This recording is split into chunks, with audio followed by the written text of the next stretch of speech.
Jour de la résurrection, il y aura trois types de personnes dont Allah n'acceptera pas au paradis. Peu importe le bien qu'ils auront fait sur terre, Allah n'acceptera rien de leur part, rien de ce qu'elles auront accompli comme acte d'adoration avant leur mort.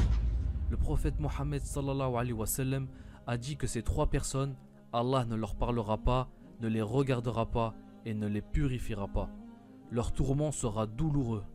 Quelles sont ces trois catégories de personnes à qui Allah subhanahu wa ta'ala leur a promis l'enfer? La première personne, el-haq, la personne qui ne respecte pas ses parents. La personne qui désobéit à son père ou à sa mère et qui leur répond de façon irrespectueuse n'entrera pas au paradis.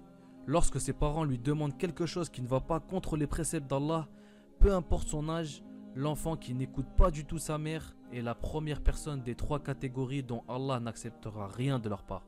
Même si durant cette vie d'ici-bas, il passe son temps à faire la prière, à donner aux pauvres ses biens ou tout autre acte d'adoration, il n'en est rien. Nous devons comprendre pourquoi nos parents font tout ça pour nous, afin de prendre conscience de leur importance. Certaines mères, par amour, peuvent traiter leurs enfants d'une manière un peu différente de celle des autres. Il leur arrive de nous considérer encore comme des enfants et de penser que l'on ne sait toujours rien de la vie. Mais si elle pense ça de toi, ce n'est pas parce qu'elle ne te fait toujours pas confiance, mais parce qu'elle se soucie de toi. Nous devons donc apprécier et comprendre cela. Quand on est jeune, on essaie toujours d'être plus rusé avec nos mères et de mentir, mais quand ils avaient ton âge, tes parents faisaient aussi les mêmes bêtises que toi, ou ils avaient déjà été confrontés à cela de près ou de loin. Aujourd'hui, ils ont beaucoup plus d'expérience de la vie et voudront certainement le meilleur pour leurs enfants. Alors apprécie lorsque ta mère ou tes parents essaient de te garder dans le droit chemin. La seconde personne qu'Allah n'acceptera pas non plus, el-manen, la personne qui rend souvent service aux autres juste par intérêt. El-manen est la personne qui vous donne quelque chose et qui vous dit ensuite « Regarde, je t'ai donné ceci et cela, alors tu dois m'en être reconnaissant ». Ce genre de personne qui compte les services qu'elle vous a rendus et attend de vous quelque chose en retour. En réalité, toutes les faveurs que nous accordons aux gens doivent provenir de la bonté de nos cœurs et pour plaire à Allah subhanahu wa ta'ala. Nous ne devrions pas compter ce qu'on donne ou les services que nous rendons aux gens, car même si l'être humain n'est parfois pas reconnaissant, nous serons sûrement récompensés par Allah dans l'au-delà.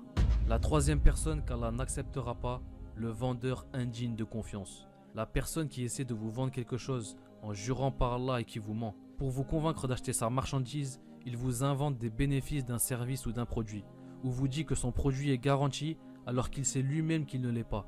Et tout ça en jurant par Allah. Il essaie d'utiliser le mot Wallah pour que le croyant lui fasse confiance et pense qu'il dit la vérité. Tout ça pour gagner un peu plus d'argent pour son produit ou son service. Cette pratique est très courante de nos jours, surtout dans le commerce d'aujourd'hui. En tant que croyant, nous devons toujours rester honnêtes. Notre subsistance est déjà décidée par Allah subhanahu wa ta'ala. Donc si nous trompons sa création, nous essayons dans un sens de le tromper. Pour quel bénéfice? Juste quelques centimes de plus dans nos poches, mais il n'y aura pas de baraka dans tout cela. Nous devons bien méditer là-dessus et tout faire pour satisfaire notre Créateur. Allah est le plus juste et très miséricordieux. Il sait récompenser nos efforts pour le satisfaire. J'espère que cette vidéo vous aura fait prendre conscience de tout faire pour ne pas être parmi ces trois catégories de personnes. Respecter ses parents, être toujours juste, faire du bien aux gens avec le cœur sans rien attendre en retour. Voilà, c'est la fin. J'espère que cette vidéo vous aura fait prendre conscience de tout faire pour ne pas être parmi ces trois catégories de personnes. Respecter ses parents, être toujours juste, faire du bien aux gens avec le cœur sans surtout rien attendre en retour. Que la paix soit sur vous et à bientôt Inch'Allah pour une